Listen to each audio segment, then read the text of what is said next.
మారేడుపల్లి భగవానుడు ఏం చెప్తాడు? సో, ఆ 29వ అధ్యాయంలో ప్రతి జంతువును గూడా ఎలా సన్మానం చేయాలి, ఎటువంటి భావాన్ని కలిగుండాలి అని జెప్పి అక్కడ అలర్ట్ చేస్తారనమాట.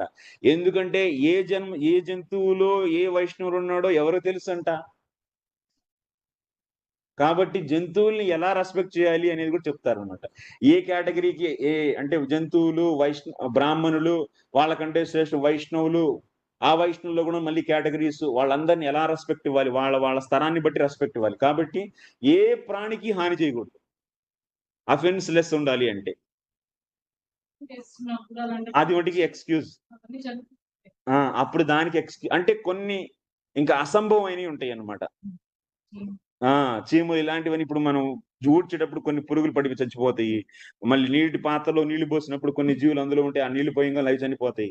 తర్వాత బాయిల్ చేసినప్పుడు అందులో కొన్ని చనిపోతాయి. ఆటికి ఇక అది మన చేతుల్లో లేదని.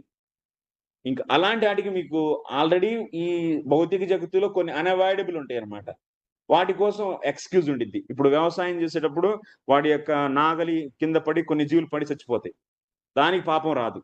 పాపం రాదు అంటే ఆటోమేటిక్‌గా వాటన్నిటికి గూడాను సో, మనం ఎక్స్‌క్యూజ్ చేయబడతామనమాట. అది మన యొక్క కాన్షియస్‌లీ చేసింది కాదు గాబట్టి, అది దౌరాత్మ్యత లేదు. హృదయంలో అంటే ఈ జంతువుని నాశనం చేయాలనేటువంటి దుష్టబుద్ధి లేదు. కాబట్టి దాని నుంచి మనకి రియాక్షన్ రాదనమాట.